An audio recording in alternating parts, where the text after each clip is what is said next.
Today on Light of the Word with Pastor Ray. By recognizing the threat first can bring us into what's next is the resist.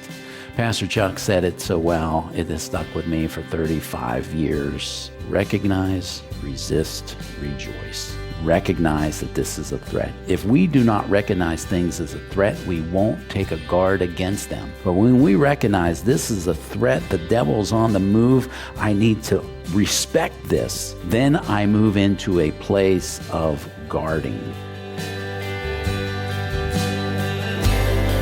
Open your heart to us, Lord, so we can know your word.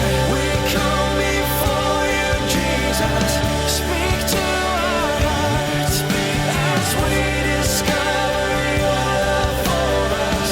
How wide, how deep, how far. Pour into us so we can learn to follow. One surrender at a time. You have made the way for us to know you. A path that's straight and right.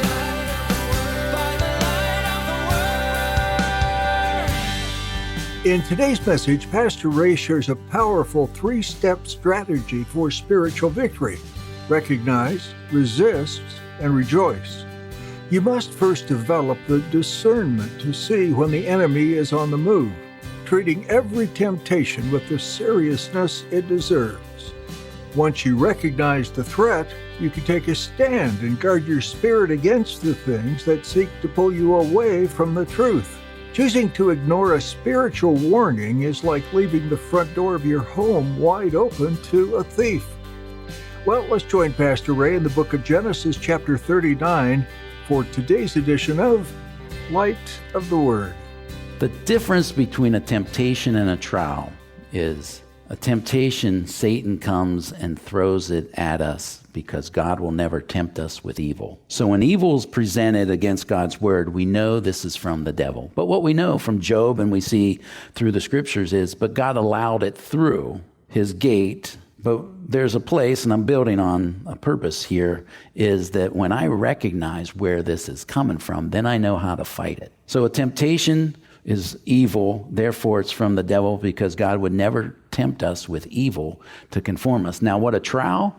God will put us into the fire to form and fashion us like he does with that sword that he's going to turn into that sharpened sword. And so when he ends up in prison, that's not a temptation, that's a trial that God's put him in. But here, this temptation, it comes through this woman that comes before him. Verse 7, again, and it came to pass after these things that his master's wife cast longing eyes on Joseph, and she said, lie with me. This boy, I shouldn't use the word boy. It's what happens when you get older. This young man, fine man. I got to be careful when I talk to my son because he'll always be my boy. But I have to remind, oh, you fine young man, I'm so proud of you. But this young man, he's on fire. He's sold out. Whatever he does for the glory of God, even in sweeping the floors as a slave. And you know what? Satan sees it. And Satan sees it in you. I can't let this continue. Nope, this is bad. He keeps going down this road. People are going to start asking, what's up with you? Who is this God I've never seen? Why do you have this attitude that you had? How can you be so mistreated and still have this countenance about you? And so here comes the devil like, I must do something about him. I know what I'll do, especially with a young man. I'm going to bring a woman. That's what I'll do. I'll bring this woman into his life to hopefully get him diverted, get him from keeping his eyes on the Lord. Now his eyes will be over here looking at her and these type of things. And Satan studies us, especially if you've been saved. I think it gets a little easier if you got saved after a life in the world, he can look back at your life in the world and go, well, this, and this was their thing. And I always say the same thing. Satan always goes back to the well. This is what I know worked before. I'll just go back to the well. And I joke about stuff like that. I go, you could line up lines of cocaine before me all day, and I'll go, whatever. Not even a thought, a temptation. But he goes back and goes, well, okay, this is what always worked before. So he studies us, the wiles of the devil, his scheming that he's looking. I'm going to study because, maybe for you it's not going to be what we're seeing here before Joseph, whatever that may be. It might be money. It might be workforce pride. Oh man, I'm known as the top dog here. Maybe it is booze, alcohol. Maybe it's something along those lines. Maybe it's, just vain vanity type things. Well, whatever it is comes before him. And I got to look at him. I'm away from home. I've been mistreated. And it's obvious this marriage has its issues. I really think he could possibly go, maybe she is the one. And I just put that out there. She's not the one. God spoke. He knew it. And I speak to the young. If it's unequally yoked, it's not the one. It's not the one. Absolutely not the one. And if that person is in a marriage relationship, not the one. God never contradicts his word, ever. So here he comes, and I make this point before we move on here, or as we keep developing this. It's a temptation, because if it wasn't, the story would simply move in a different form. There is this temptation. There is something here that God brings for us to go, hey, this boy is just the epitome of look at the victorious Christian life that I can give anyone, and no Bible, no church, no nothing, yet this boy could stand, so can you. I remove and dispel all the lies that the world has. You can live victorious just like Joseph. But I believe that it had to be a temptation for it to be a powerful story. And so there's this place that she's a temptation, can be considered tempting. History proves itself today. History would prove itself through all the historical writings that wealthy, powerful men had beautiful women. And it wasn't because of their looks. It was because they are wealthy, powerful men. I know what you're thinking. You're all going, then Ray, you must be a multimillionaire. I think this is a temptation. And I also want to dispel, there's a place that you can buy the lie, I don't understand how I can be a Christian and be tempted. Why am I still being tempted? How can, if I'm a new creation, why and how can I find temptation? Because we live in this fallen world, in these fallen bodies, and if you need the conclusive proof that temptation continues, Jesus would say in this manner, Our Father in heaven, hallowed be thy name. Your kingdom come, your will be done on earth as it is in heaven. Give us this day our daily bread. It's a daily prayer. It's a model.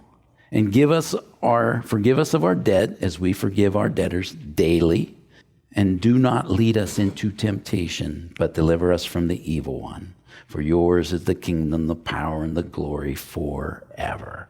If there wasn't temptation, Jesus would not have said, and lead us not into temptation. Deliver us from the evil one. Here we see the tying that the temptation comes from the evil one who tempts us with evil. God doesn't. The evil one does. So here we see this. Well, what do you do if you have stepped in, fallen in, walked in to the temptation? If we confess our sins, he's faithful and just to forgive us our sins and cleanse us from all unrighteousness. Now, to sin meant you bit into the apple of the temptation. So once again, the conclusiveness is if we could never be tempted, then we would never sin. And so we need to be on guard about that. And this is what I think the power of Joseph's life, back to whatever he did for the glory of God, even in the menial things. But here what Joseph would do is recognize what this is. We will read here shortly that he would not even allow himself to be around her. He will deny lying, no way, but he reshaped his whole life and being and movement to not even be around her. I think that says a lot about that. He recognizes the threat. And so by recognizing the threat first can bring us into what's next is the resist. Pastor Chuck said it so well, it has stuck with me for 35 years. Recognize, resist, rejoice. Recognize that this is a threat. If we do not recognize things as a threat, we won't take a guard against them. But when we recognize this is a threat, the devil's on the move, I need to respect this, then I move into a place of guarding. And James 4:7, therefore submit to God, resist the devil, and he will flee from you. Here we see Joseph submitted to God in all that he did. 1 Peter 5:8, be sober. Hey, wake up, be alert, be vigilant. Put a guard around it because your adversary, the devil, walks about like a roaring lion, seeking whom he may devour. Resist him steadfast in faith, knowing that the same sufferings are experienced by your brotherhood in the world. And here we come to this place of, if I'm fasting and you put a bowl of kale in front of me, I'm not going to break my fast. It's just not going to happen. If you take that hot fudge sundae with the fudge layered in first, then the ice cream, then the fudge, then the whipped cream, not that I like hot fudge sundaes, then a couple cherries, then a little drizzle of whipped cream again, it's highly likely I'm going to fall in my fast. For it to be a temptation, it has to be tempting. And so here we see the power that I believe Joseph is. He recognized the threat. We're going to read. He changes his way that he comes in and out of the house. He knows this, and so he resists this, what's coming before him. And just a practical note as well. James 1:22, be doers of the word and not hearers only, deceiving yourself. For if anyone is a hearer of the word and not a doer, he is like a man observing his natural face in the mirror. For he observes himself, goes away, and immediately forgets what kind of man he was. But he who looks into the perfect law of liberty and continues in it, and not forgetful hearer, but a doer of the work, this one will be blessed in what he does. The point that I make about that is Psalm 46, verse 10, be still and know that I'm the Lord. Starting the day with the Lord, getting my marching orders, getting my peace, getting just settled that I'm going out into a world. Lord, whatever I do, I want to do it for your glory, and all these type of things. You know what I find? A couple hours later, I actually forget what my morning devotion was really the core of it. I kind of just go, what? Doesn't even think about it.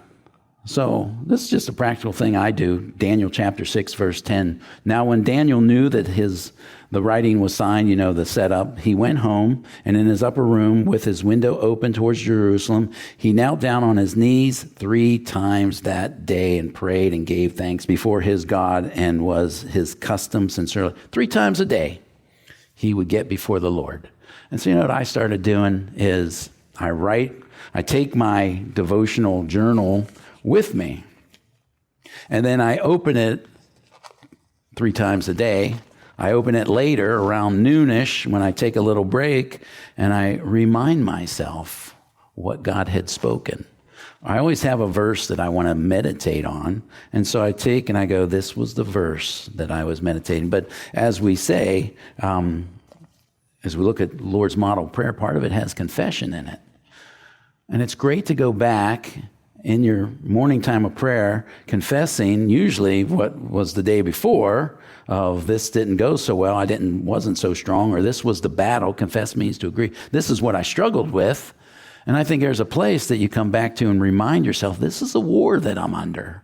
And you remind yourself the devil and his wiles and his ways. Part of the prayer I'm always is watching, because we know, lead us not into temptation, but deliver us from the evil one.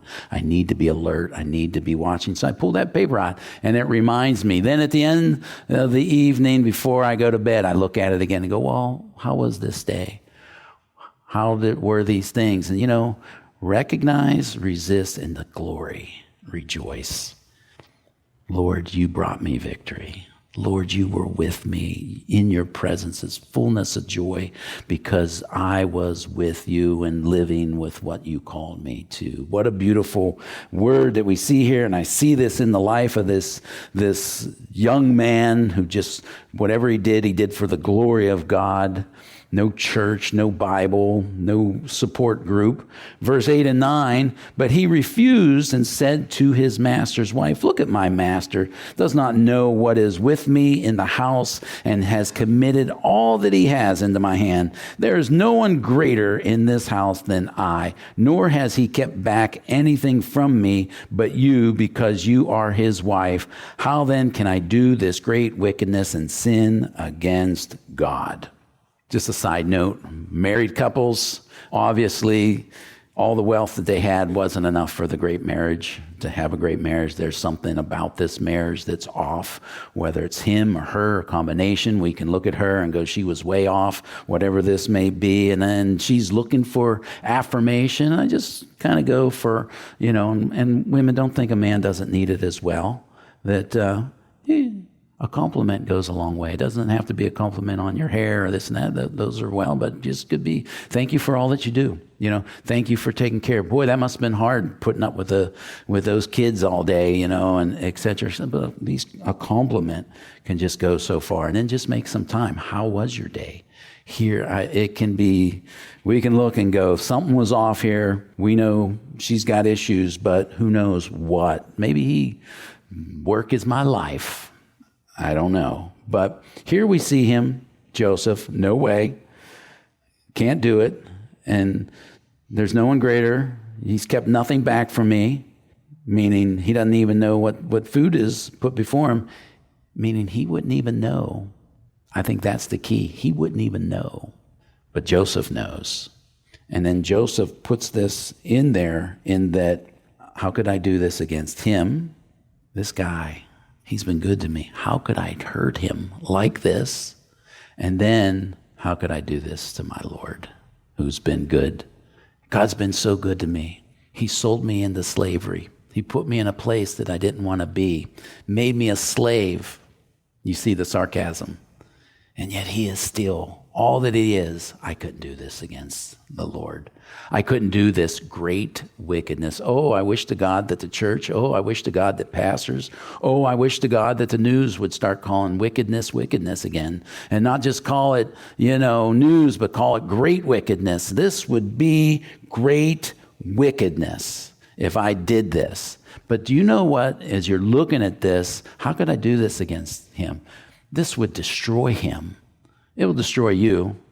I would totally ruin my witness, but I would actually make you think that you were something greater than my God, that I chose you over him. That would destroy you, lead you into the path of destruction. My witness would be ruined before you. I couldn't hurt this master who's been good to me and entrusted me with all these things. He doesn't even look after me. He trusts me so much. But how could I do this against the Lord? Do you see what he's doing?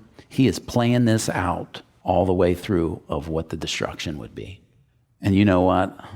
Army guys, I forget, it's your training manual, says the way you train in peacetime is the way you will fight in wartime. You must say, in my training while I'm at peace, what will I do when faced with these things? And that's the morning devotion. That's writing these things. That's studying the word is unto the Lord and these type of things. And you sit and go, this would be more than the moment. This would be destruction that goes forward and onward and onward and onward. He asked the question, how will this affect? And most people, when you talk to them who have an implosion in their life, rarely do they say, or let's just reverse it, most of them will say, man, I had no idea the destruction and the length of it. I was so wrapped in the moment. And there's this question of how will this affect? Maybe you're playing with some fire. Maybe you're dangling into some danger, whether it's in the workplace or with clicking online or places you just know you're not supposed to be. You need to ask yourself, how will this affect my family if I continue on? How will this affect my children? How will this affect my grandchildren? How will this affect my employment? How will this affect my ability to make a living? How will this affect my freedom? How will this affect my reputation? And then ultimately, as we see Joseph, how will this affect God's reputation? As David, you've given God's enemies reason to mock him. It's been said, and oh so well, it takes a passion to conquer a passion. And when you have a passion of Jesus Christ, there is no passion that can overtake you. Great saying, great word. It takes a passion to overcome a passion. Joseph's passion, his passion is for none other than the Lord himself. And then verse 10 goes on to say, so it was, as she spoke to Joseph day by day. This is a key. It doesn't just one moment. It's daily that he has to endure this, that he did not heed to her, to lie with her, making that clear. And notice he changed his way of his day, or to be with her. But it happened, well, verse 10, this is Joseph's wisdom. I always say the best way to remove temptation is to avoid it. This is not where I need to go. I shouldn't go down this hallway. I shouldn't go over to this coffee place. I don't need to be going on to this social media. Best way to remove temptation, avoid temptation, is simply to remove it, and that's what he does. But notice he is that it's daily. We don't know if this is 1 month, 6 months, 6 years that he's enduring this. And here's a word. As we look at the life of John the Baptist, the greatest preacher, the greatest man, other than Jesus, that we were told. And he was taken down, if you would, by a dancing girl. Not that he was enticed by it, but the King Herod was. And then ask him anything of you, and I'll give it to you, up to half the kingdom. I want John the Baptist's head on a platter. The point is, it says, and at an opportune time, on an opportune day, Mark 6:21, then an opportune day came when Herod on his birth. The opportune day and time, it was Satan's opportunity. He waited and he waited and he waited. And some of you are hunters, and the thing of hunting. Hunting is waiting for an opportune time, because hunting isn't built on multiple shots. Hunting is about one shot, and it's the kill shot. And Satan will wait and wait, the great hunter that he is, for that one opportune kill shot. And what do I want to say? He has patience. He waited and waited for his moment with John the Baptist, and he has one goal only. John 10:10, the thief does not come except to steal, kill, and destroy. If he can kill your body, he's happy with that, to shut you up. But I think more so, he'd love to steal and kill your reputation. Because then your reputation of your destruction goes out for everyone else. Your kids, your grandkids, and it goes out and out. It destroys way more than just taking your body away. And so he waits and comes daily, and he's just waiting for this kill shot. And here he thinks he has it, verse 11 and 12. But it happened about this time when Joseph went into the house to do his work, and none of the men of the house was inside, that she caught him by his garment, saying, lie with me. But he left his garment in his hand and fled and ran outside. She's planned this. She set up her moment. She knows this is his new rhythm. He makes sure he doesn't come in the house when it's just the two of us. He's got to do his duty, so he won't do it when there's witnesses. So I'm going to move them people this way. And so Satan will move all these pieces to set these type of things up. And this is what she's done. Probably dressed herself accordingly and all these type of things. And when he comes in, she's coming for the kill shot with him. And here's the beautiful word. But here's what the Lord promises us in 1 Corinthians 10:13. No temptation has overcome you except such as common to man. Once again, temptations are part of our life. That's why we're going to spend time on this passage. But God is faithful, who will not allow you to be tempted beyond what you're able. You have made the way for us to know you, a path that's straight and bright.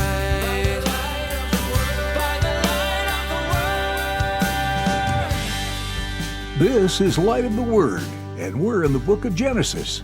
There's a reason why we should start at the very beginning. So much formative information is written and communicated in the Bible based on Genesis. God sets the stage, describing who He is, what His purposes are for mankind, and the desperate need of a Savior to rescue man from his own demise. From the days of creation through the Eden story to the story of Noah and the flood, it's rich with color as well as providing life lessons to learn. Then you get into the saga of Abraham's lineage. Many high points are brought to your attention, as well as several areas where each person fell short in his own way. But God doesn't value people based on perfection. He cares most about a person's heart and what's done after falling down. Do you stay in the dirt and mud, scrounging to find a way out on your own? Or do you reach out to God for His help and guidance? This idea becomes evident throughout Genesis as various people and groups sought after God, and some ran the other way. We trust that what you're hearing about in the book of Genesis is having a profound impact on your life and drawing you closer to Him. To gain more teaching insights, go to lightoftheword.info. That's all for today from Light of the Word, illuminating the heart of God. You have made